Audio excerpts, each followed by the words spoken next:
Bonjour à tous, je suis ravi aujourd'hui d'être avec Thibaut Bouvet. Thibaut Bouvet, tu es responsable web marketing de l'ESDES Business School. Salut Thibaut, comment vas-tu? Salut Gabi, ça va et toi?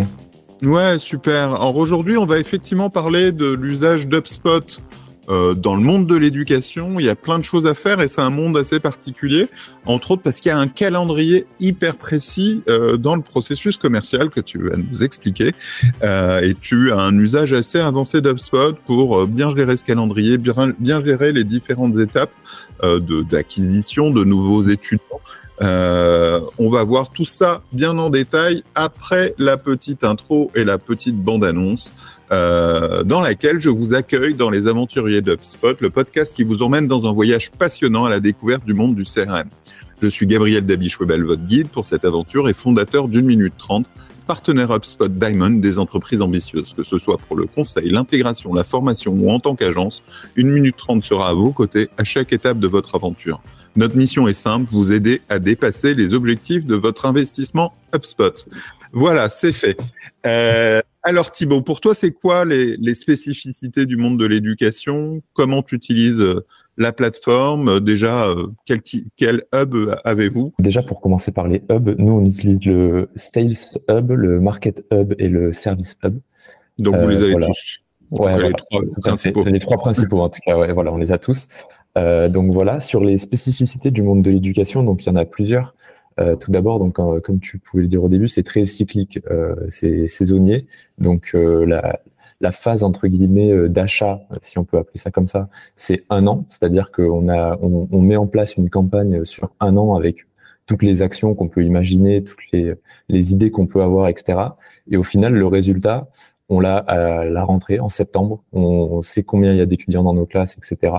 Et donc, même si on a après, au fil de l'année, des petits points de passage, entre guillemets, on peut savoir combien on a d'inscrits, etc. Mais le résultat final, on l'a vraiment qu'en septembre. Et donc, en septembre, il faut repartir pour une nouvelle année, dont on aura le résultat final, encore une fois, qu'en septembre de l'année prochaine. Donc, c'est vraiment, c'est des campagnes qui sont à moyen long terme. Donc, voilà, on a les résultats tous les 1 an. Donc, ça, déjà, c'est quand même très spécifique au domaine de l'éducation. Vous êtes dans Parcoursup?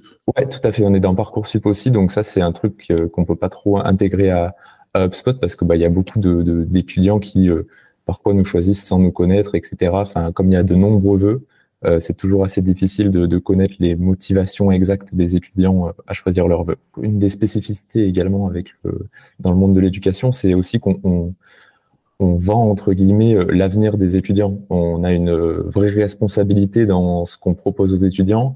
On a cette envie de donner des cours de qualité et une formation de qualité pour que les personnes qui s'inscrivent dans notre école, qui vont passer 2, 3, jusqu'à 5 ans dans notre école, sortent avec un véritable bagage. Et donc, il y a quand même ce côté un peu de responsabilité à avoir par rapport aux futurs étudiants et à l'étudiant dans la communication qu'on lui fait, dans le marketing, d'être totalement transparent sur ce qu'il va avoir, etc. Enfin, on peut pas se permettre de mentir sur ces sujets-là. Donc ça, c'est aussi... Tu crois que dans d'autres secteurs, on peut se permettre de mentir? Non, pas tout à fait, mais je veux dire, on peut plus facilement peut-être embellir la vérité, etc., ou utiliser des messages un peu différents. Là, voilà, c'est quand même une responsabilité super forte. Enfin, c'est des achats qui vont... Enfin voilà, une année à l'ESDES Business School, ça c'est entre 8 et 10 000 euros. Donc si c'est sur 5 ans, on parle de 50 000 euros, quoi. Donc maintenant il y a l'alternance qui permet de réduire ses coûts, mais donc voilà, on est vraiment sur des achats ultra importants et qui sont un véritable investissement pour les familles. Donc voilà, ça amène aussi. Non, mais je pense qu'on doit tous, quel que soit notre métier et notre activité, avoir cette responsabilité-là. Tout à fait. Mais c'est important d'insister dessus aussi. Enfin, là-dessus, je suis d'accord avec toi qu'il faut calibrer ses messages, que quelle que soit son activité, on n'est pas là pour vendre des choses dont le client n'a pas besoin. Et c'est vrai que dans le monde de l'éducation encore plus. Tu engages une famille, tu engages une vie. Et... Tout à fait. Donc voilà. Après, non, je disais pas que dans les autres services ou dans les autres entreprises, on peut vendre n'importe quoi. Hein, mais c'était juste pour préciser que voilà, sur l'éducation, il y a quand même cette responsabilité de manière peut-être plus accrue encore. Quoi. Et tu as aussi ce fait, et en particulier pour les premières années, que tu vends aux étudiants d'une part, mais tu vends aussi aux parents. Ouais, tout à fait. qui tiennent les cordons de la bourse, quoi. Donc il faut, Ouais, voilà, on peut dire ça comme ça, ouais. et il faut de fait créer des campagnes différentes et bien lier les étudiants à leurs parents, en fait. Ouais, c'est ça, tout à fait. Donc, ça demande une véritable segmentation. Donc là-dessus, c'est là que HubSpot nous aide énormément à ce niveau-là. C'est au niveau de la segmentation, parce que là, tu parles voilà des parents et des étudiants typiquement pour les premières années. Mais en fait, chaque programme, une personne qui veut rentrer en programme grande école en première année aura pas du tout le même profil qu'une personne qui veut rentrer en bachelor en première année. C'est pas les mêmes formations, ça a pas les mêmes débouchés forcément. C'est pas le même coût non plus. Donc en fait, vraiment, c'est des profils complètement différents, même s'ils ont le même âge. Et du coup, au-delà de ça, donc voilà, on a, je sais pas, peut-être 10 ou 15 profils types différents suivant, par exemple, une personne qui veut rentrer en bachelor première année ou en troisième année, ce sera pas du tout le même profil. Une personne qui veut rentrer en programme grande école en première année, en troisième année ou en quatrième année, ce sera pas du tout le même profil. Donc voilà, là-dessus, il y a une véritable segmentation client à faire. Et c'est là qu'HubSpot nous a beaucoup aidé à ce niveau-là. Avec tout le maillage qu'on a pu faire sur le site pour récupérer les données et les données importantes afin de vraiment déterminer les profils de chaque personne qui rentre dans le CRM. Comment tu identifies tes profils et tu te dis que c'est à partir de données que tu récupères sur le site par rapport à leurs souhaits, à leurs attentes, etc. J'imagine. Ça peut être intéressant que tu nous évoques ça. Et puis après, comment tu accompagnes ces différents profils dans cette année qui est très structurée avec des étapes, des vœux de Parcoursup, de l'obtention du bac à un moment donné ou pas. Enfin, comment tu planifies ça et tu structures tout ça selon les profils.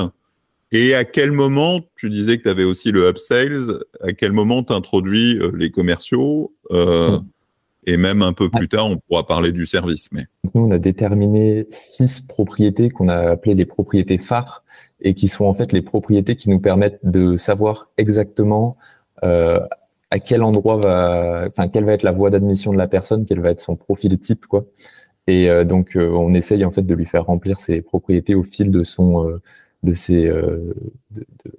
nos échanges avec la personne, que ce soit lors des formulaires, dans les mails, etc.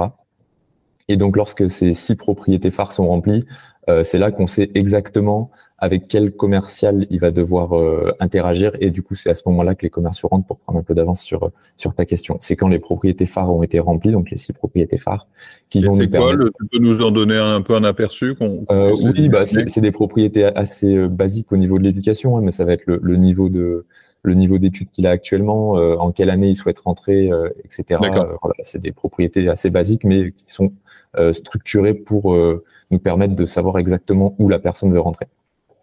Très bien. Donc voilà, à ce niveau-là.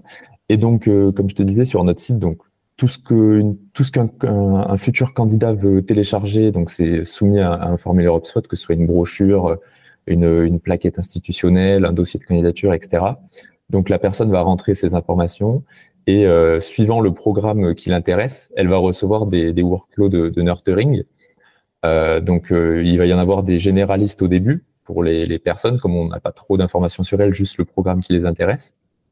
Et ensuite, au fur et à mesure qu'elles vont interagir avec nous, remplir de plus en plus leurs données, et qu'on va savoir par exemple si elles souhaitent rentrer en bachelor première année ou troisième année, les workflows vont se différencier et vont nous permettre de savoir de lui envoyer des informations beaucoup plus précises sur, par exemple, une rentrée en troisième année plutôt qu'une rentrée en première année. Parce que voilà, par exemple, en troisième année, il peut y avoir de l'alternance, qui est un super truc et un super vecteur qui permet d'économiser de l'argent pour les étudiants tout en ayant une expérience professionnelle. Et donc, on va par exemple beaucoup plus appuyer sur l'alternance dans ce workflow-là, plus sur la poursuite en master également, vu qu'après la troisième année, souvent ils poursuivent en master. Donc voilà, ça nous permet de vraiment différencier les informations qu'on donne à chaque personne grâce à ça. Et donc tu disais que quand tu as les 6 propriétés phares, par contre, là tu l'attribues à un commercial. Ouais. Et le commercial, il contacte direct ou c'est une séquence ou il y a un scoring en plus? Alors, on est en train de mettre en place le scoring. Donc, on l'a déjà mis en place sur l'international et on est en train de le mettre en place sur la France. Mais du coup, ça dépend vraiment des marchés. Parce que typiquement, si on prend le marché post-bac, quand il y a Parcoursup qui arrive ou les trucs comme ça, enfin, le nombre de contacts qui rentrent, c'est massif. Donc en fait, les commerciaux peuvent pas être là un par un. Plus en plus, on a des avec le RGPD, le respect des règles et tout. Normalement, on n'a pas le droit, on ne peut pas contacter les contacts qui viennent de Parcoursup typiquement. Donc par exemple, on les contacte pas, on leur envoie pas de messages, etc. Mais voilà, ça dépend des marchés. Il y a des marchés où c'est vraiment du massif. Donc là, les commerciaux, ils essayent de repérer ceux qui sont les prospects les plus chauds entre guillemets pour les contacter, les inviter à prendre des rendez-vous, etc. Tandis que sur des marchés où il y a moins de leads, par exemple l'international ou des formations plus spécifiques comme la formation continue qui est pour les adultes, là les commerciaux ils vont traiter absolument tous les leads dès qu'ils sont minimum qualifiés, quoi. Donc voilà, ça va vraiment dépendre du marché et des spécificités de chaque marché. Et comment vous gérez la cyclicité? J'imagine que au mois de juin, vous n'envoyez pas les mêmes messages qu'au mois de septembre. Tout à fait, ouais. Donc, comme je t'ai dit, il y a les workflows de nurturing qui, eux, restent à peu près les mêmes toute l'année parce qu'on parle vraiment du programme, etc. Et ensuite, on a toute l'année, il y a des journées portes ouvertes, des salons, voilà, l'ouverture de Parcoursup qui sont des événements phares pour lesquels on veut être là pour nos étudiants, pour les accompagner, pour les aider, etc. dans leur choix et tout. Donc on peut, ça c'est bien, c'est que c'est cyclique, donc on peut prévoir, et puis on a les infos bien à l'avance, donc on peut prévoir des mails en fait qui vont permettre de dire, par exemple, là on a une JPO le 9 décembre, on automatise un mail pour toutes les personnes que ça peut intéresser, qui sont par exemple aux alentours de Lyon, etc. Parce que nous on est basé à Lyon, leur envoyer le mail pour les inviter à la JPO, etc. Le 9 décembre, quand il y a l'ouverture de Parcoursup, donc sur Parcoursup il y a plusieurs phases, après il y a les choix, etc. Donc pour chacune de ces phases, on peut préparer des mails, par exemple pour les terminales, du coup pour Parcoursup, en mode voilà, Parcoursup ouvre, c'est l'heure de faire ton choix. Si tu sais pas comment faire ton choix, bah voilà, on va rajouter des petites informations en fait pour aider les personnes à connaître la plateforme, à la maîtriser, etc. Vraiment pas en mode commercial, mais vraiment plus en mode explicatif de comment fonctionne la plateforme, l'importance des choix, etc. Donc vraiment un accompagnement de l'étudiant. Et tu les recycles d'une année sur l'autre ou ils évoluent? Alors ça évolue quand il y a des évolutions des plateformes. Après, on fait souvent des repasses aussi sur les mails quand même pour voilà, vérifier que tout est bien à jour, des fois on essaye aussi d'améliorer le copywriting, etc. Après, comme on a beaucoup de mails et qu'on est une équipe assez petite, on les recycle quand même pas mal, hein, je vais être transparent. Mais non, voilà, on s'assure toujours qu'ils soient à jour et tout. Voilà. Tu élimines ceux qui ont eu des mauvais scores. C'est ça, tout à fait. Tu les réécris, mais ceux qui ont bien marché, tu les gardes. Exactement, on change la ligne d'objet, voilà. Côté Hub Service, vous l'utilisez comment? Pourquoi?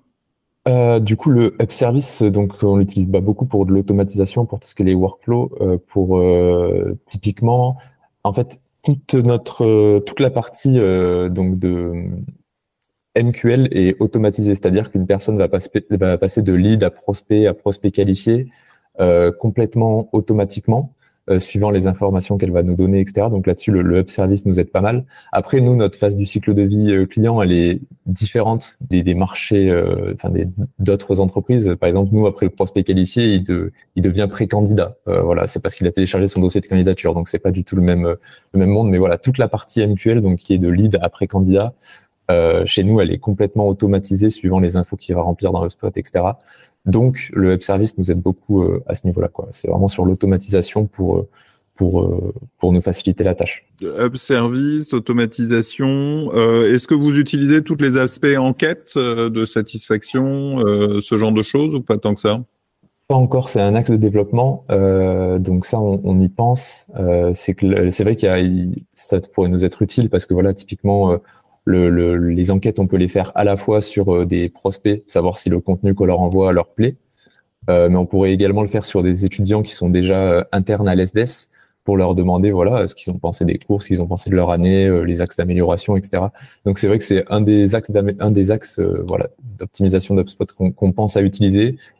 C'est dans les tuyaux. Donc on y pense, mais pour l'instant on l'utilise pas. HubSpot, nous, ça nous a vraiment aidé dans notre stratégie voilà d'acquisition de leads, stratégie de Customer Journey, voilà, le parcours client qui était vraiment en fait qui est au cœur des idéaux de l'ESDES. Je veux dire, on est une école, donc le nom c'est École pour le développement économique et social. Enfin, on a une école qui est ancrée, voilà, dans le social, etc., dans l'accompagnement.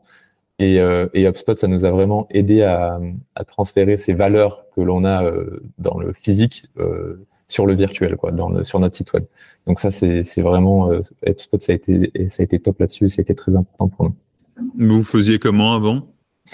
Avant, c'était un peu plus, j'allais dire. Alors, faut savoir que le monde de l'éducation, souvent sur le digital, c'est encore un peu entre guillemets en retard par rapport à des startups, à des grosses boîtes potentiellement où tout est ultra avancé. Nous, il y a certainement un peu de retard dans le monde de l'éducation, même si nous, du coup, comme on est une école entre guillemets plus petite, on a dû prendre ce virage plus tôt pour essayer de rattraper les grosses écoles devant. Donc, on a réussi à rattraper pas mal de retard. Et donc, voilà, c'est vrai qu'à ce niveau-là,